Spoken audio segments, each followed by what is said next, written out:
আসসালামু আলাইকুম এভরিওয়ান। আশা করি সবাই ভালো আছেন। আজকে আমরা এসএসসি পরীক্ষার্থীদের জন্য একটা গুরুত্বপূর্ণ বিষয় নিয়ে এসেছি। সেটা হলো ট্যাগ কোয়েশ্চেন। সো আমরা কিছু আ ১০ টার মতো এক্সাম্পল নিয়েছি। এটা দিয়ে আমরা বিষয়টা একটু ঝালাই করার চেষ্টা করব এবং আ ট্যাগ কোয়েশ্চেন বিষয়টা কিভাবে রিভাইজ দেওয়া যায় এবং কিভাবে আমাদের করলে ভুল হওয়ার সম্ভাবনা কম হবে সেটা নিয়ে একটু কথা বলব। সো যদি ভিডিওটা ভালো লাগে তাহলে আপনার ফ্রেন্ডদের এবং যারা সহপাঠী রয়েছে তাদের কাছে পৌঁছে দেওয়ার জন্য শেয়ার করতে পারেন, লাইক দিতে পারেন এবং আমার চ্যানেলটা সাবস্ক্রাইব করতে পারেন। Thank you. চলুন লেটস স্টার্ট ইট। দেখেন এখানে সেন্টেন্সটা বলেছে, ফার্স্ট সেন্টেন্সটা যে আমরা কিছু সিম্পল সেন্টেন্স দেওয়া শুরু করেছি যে আপনাদের বিষয়টা বুঝতে সুবিধা হয় আর কি।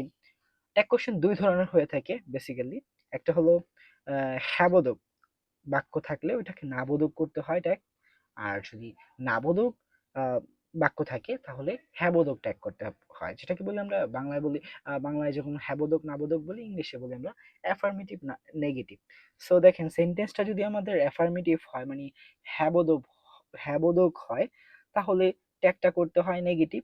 আর যখন সেন্টেন্সটা নেগেটিভ হয় তখন ট্যাগটা করতে হয় অ্যাফার্মেটিভ। সো এখন অনেকে এটা প্যাচ লাগিয়ে ফেলবেন। তো আমরা যখন এক্সারসাইজ গুলো করব, এক্সাম্পল গুলো করব, এই বিষয়গুলো ক্লিয়ার হয়ে যাবে। তো আমরা প্রথম সেন্টেন্সটায় আসি।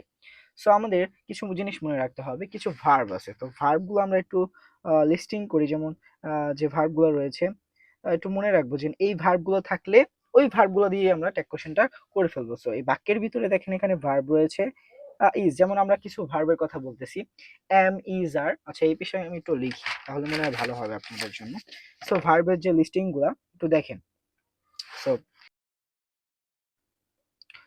সো এই ভার্ব গুলো যদি থাকে এই ভার্ব গুলো দিয়েই করব। যদি এইগুলা না থাকে সেক্ষেত্রে আমরা বলি সেক্ষেত্রে একটা জিনিস মনে রাখবো, প্রেজেন্ট টেন্স হলে আমরা কি করব, ডু বা ডাজ দিয়ে করব। আর যদি পাস্ট টেন্স হয় তাহলে ডিড দিয়ে করব। কি দিয়ে?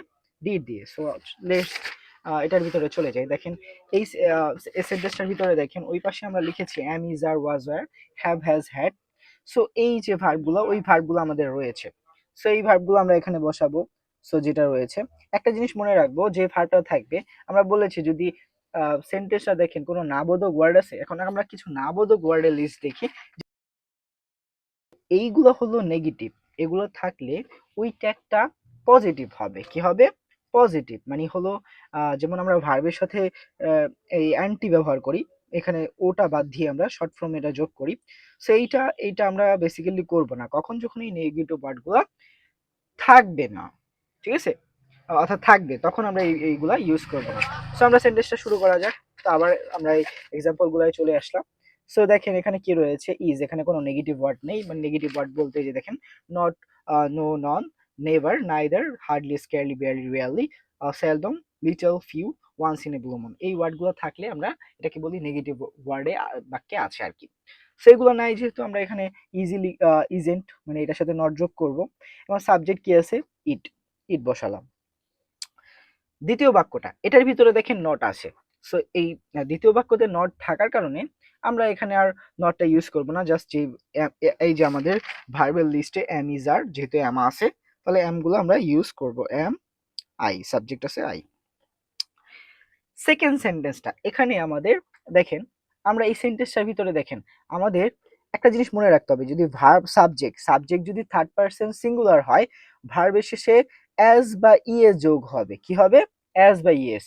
তাহলে যদি অ্যাজ বা ইএস না যোগ হয় তাহলে বুঝতে হবে এইটা ভার্ব টু তে আছে। কি আছে? ভার্ব টু তে। যেমন এটার তিনটা ফর্মই হলো কাস্ট কাস্ট কাস্ট, কাট কাট কাট, এই এরকমই কিছু ভার্ব রয়েছে যেগুলো তিনটা ফর্মই একই হয়।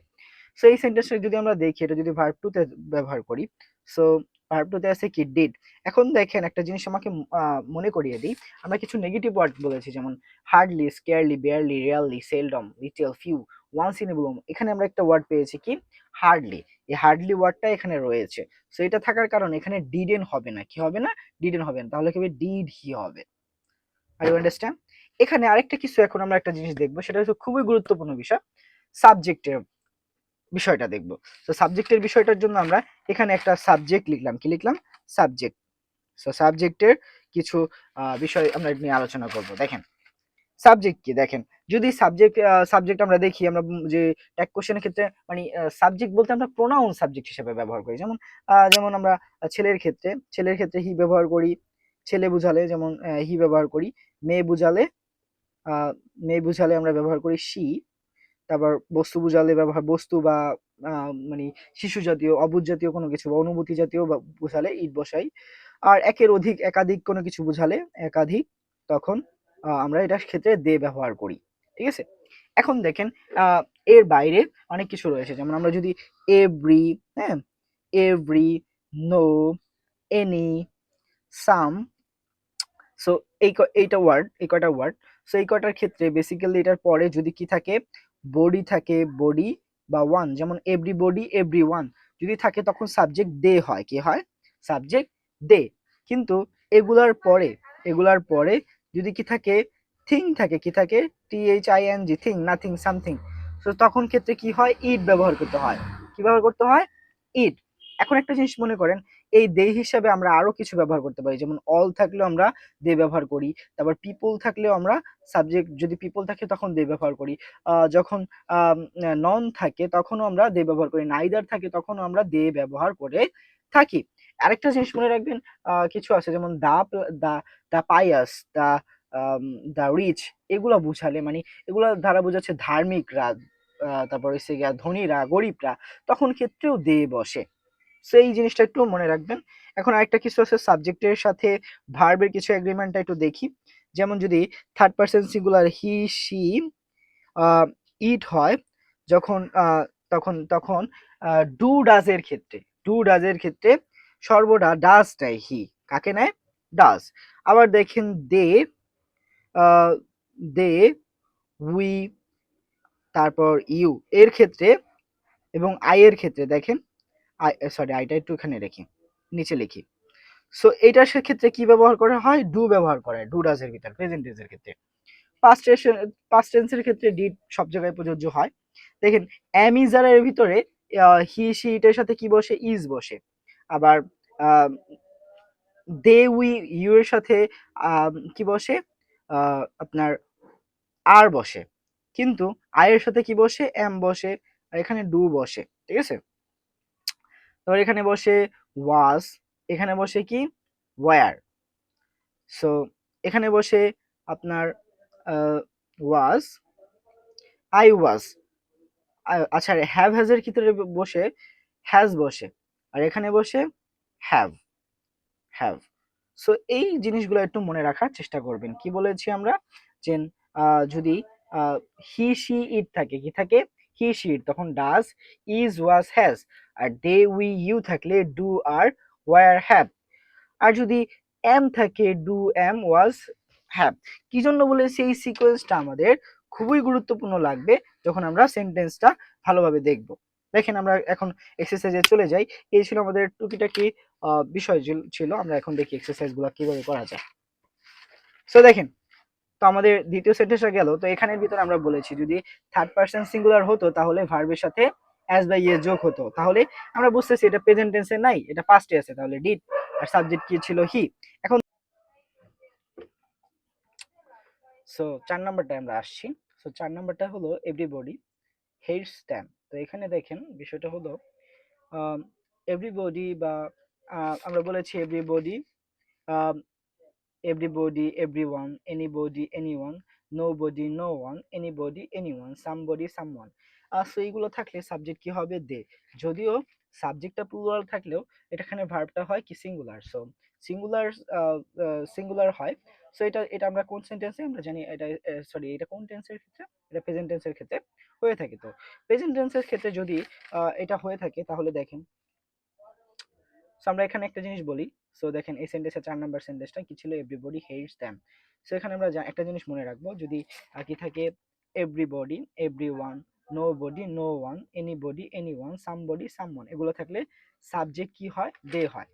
আর এই সেন্টেন্সের ক্ষেত্রেও সেম। সো এখানে কি রয়েছে, এভরিবডি, দে। একটা জিনিস মনে রাখবেন, এভরিবডি, এভরিওয়ান, সামবডি, সামওয়ান, এগুলা সাবজেক্টটা প্লুরাল হলেও ভার্বটা হয় কি সিঙ্গুলার। তো সেই ক্ষেত্রে আমরা এভরিবডি আছে কি রয়েছে দে ব্যবহার করেছি। আর যেহেতু এটা প্রেজেন্ট টেন্সের ক্ষেত্রে অ্যাস আছে আর কি, সিঙ্গুলার ভার্বের সাথে অ্যাস বা ইয়েস হয়। সো এখানে দেখেন প্রেজেন্ট টেন্সে কি বসে ডু বা ডাস। এখন একটা জিনিস মনে রাখবো, দেখেন দে উই ইউ যদি থাকে তখন কাকে নেয় ডু কে নেয়। তাহলে আমরা এখানে ডু ব্যবহার করব। কি জন্য দে কাকে নেয় ডু কে নেয়, তাহলে ডোন্ট দে, ডোন্ট দে। পরের সেন্টেন্সটা আসি আমরা, দেখেন একটা জিনিস মনে রাখবেন সেম ভাবে যদি এভরিবডি, আমরা এখানে বলেছিলাম এভরিবডি, কিন্তু এখানে হবে কি এভরিথিং, সামথিং, নাথিং, এনিথিং, এগুলোর পর যদি থিং থাকে, কি থাকে থিং, তখন সাবজেক্টটা কি হয় ইড হয়। তাহলে দেখেন এখানে কি আছে নাথিং, নাথিং কি ইড, তাহলে এখানে দেখেন আর নোটা মানে নেগেটিভ আছে। সো দেখেন ওয়াজ ইট কি হবে, ওয়াজ তো দেওয়াই আছে, ওয়াজ ইট। এখন আরেকটা কিছু আছে, কিছু সেন্টেন্স আছে আমরা যখন বলি imperative sentence. What is imperative sentence? Imperative sentence যেই সেন্টেন্স গুলা মানে আদেশ উপদেশ অনুরোধ নিষেধ বুঝাবে, সেই সেন্টেন্স গুলাকে ইম্পারেটিভ সেন্টেন্স বলা হয়। ওই সেন্টেন্স গুলা সাবজেক্ট উজ্জ থাকে আর কি, ওয়ান কাইন্ড অফ। যেমন আমরা বলি ওপেন দ্য ডোর, এখানে দেখেন সাবজেক্টটা কি আছে উজ্জ, ইউটা উজ্জ আছে, কিন্তু এখানে দেখেন এই সেন্টেন্সটার ক্ষেত্রে দেখেন don't disturb me, K disturb করবে না আমাকে, ইউ। সো এখানে এই রকমের সেন্টেন্স থাকলে তো আমরা লিখবো উইল ইউ, কি লিখবো উইল ইউ বা ওন্ট ইউ, কিন্তু যদি এখানে যদি নট থাকে তাহলে উইল ইউ লেখাই বেটার হবে, ঠিক আছে। পরের সেন্টেন্সে দেখেন 7 নাম্বার। সো এই সেন্টেন্সটার ক্ষেত্রে কি বলেছে দেখেন দা আইডল। সো এই ক্ষেত্রে আমরা বলেছি যদি কোনো কিছু কোনো একটা একক কিছুকে বোঝায়, যেমন দা পায়াস ধার্মিক, দা পর, দা পর মানে গরিবরা, দা ধনী, দা রিচ যেটাকে বলি। সো দা আইডল অলসা সেলদম পারপাস, তারা কি কম কি করে উন্নতি করে। দেখেন এখানে সেলডম একটা ওয়ার্ড বলেছে, আমরা নেগেটিভ ওয়ার্ড গুলো বলেছি, যেমন আহ এই যে দেখেন স্কেয়ারলি বেয়ারলি রিয়ারলি সেলডম, এই যে সেলডম ওয়ার্ডটা রয়েছে এখানে। সো তাহলে দেখেন এখানে আমরা জানি ফার্স্ট অফ অল সাবজেক্ট কি রয়েছে দে, কেন আইডল মানে অলসরা, এখানে এক না একের অধিককে বোঝানো হয়েছে, যেমন দ্য পর মানে গরিবরা, দ্য রিচ ধনীরা। সো আর আমরা জানি দেখুন এটা কোন সেন্টেন্সে আছে, যেহেতু দে হিসাবে যদি সাবজেক্ট থাকে সো এটার ক্ষেত্রে অ্যাজ বা ইয়েস হয় না ভার্বের শেষে, তাহলে হবে দেখেন প্রেজেন্ট টেন্সে ডু। আর আমরা ডু ব্যবহার করব কেন, এখানে আমরা জানি দে কাকে নেয় ডু কে নেয়, এই যে দেখেন দে কাকে নেয় ডু কে নেয়। সো এই জন্য হবে কি ডু দে। আর এখানে দেখেন এখানে নেগেটিভ ওয়ার্ড রয়েছে সেলডম। নেক্সট এর যে ওয়ার্ডটা সেটা হলো দেখেন অনেক সময় আমাদের কিছু কন্ট্রাস্ট বিষয় থাকবে, মানে দুইটা বিষয় একসাথে থাকবে এবং আমাদের মাঝে মাঝে সাবজেক্টটা পরে থাকবে। যেমন দেখেন এখানে বলছে time and tide wait for none. So আমরা এখানে কি আমাদের সাবজেক্ট কি এই দুইটা ধরবো না, দেখেন এটা একটু ভাবার্থ বোঝার চেষ্টা করেন, যেমন সময় এবং স্রোত কারোর জন্য অপেক্ষা করে না, করে না। তাহলে দেখেন এখানে কারোর জন্য, তাহলে আমাদের সাবজেক্ট এখানে কি রয়েছে পরে দে। নন, নন মানে থাকলে আমরা জানি কি বলছি নো ওয়ান নন মানে এই যে দেখেন সামবডি নন যদি থাকে তখন সাবজেক্ট কি হয় দে হয়, তাহলে আমরা দে লিখবো। আর দেখেন এটা কোন টেন্স আছে, যেহেতু দেখেন সাবজেক্ট যেহেতু প্লুরাল রয়েছে তখন ভার্বের সাথে অ্যাস বা ইয়েস যোগ হয় না, যেহেতু এটা একটা প্রবাদ।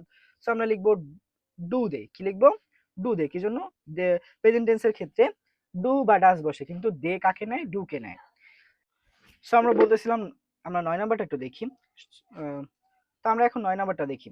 তো 9 নাম্বারটায় কি বলা হয়েছে দেখেন we should remember that motherland is a above everything. So এই সেন্টেন্সটার ভিতরে আমাদের একটা জিনিস মনে রাখতে হবে। সো এই যে দ্যাট যুক্ত ক্লোজটা আছে এইটা হচ্ছে কি বলা হয় সাবঅর্ডিনেট ক্লোজ, মানে এটা কমপ্লেক্স সেন্টেন্সের ক্ষেত্রে হয়ে থাকে, তেমনি কম্পাউন্ডেড সেন্টেন্সে থাকে কোঅর্ডিনেট ক্লোজ।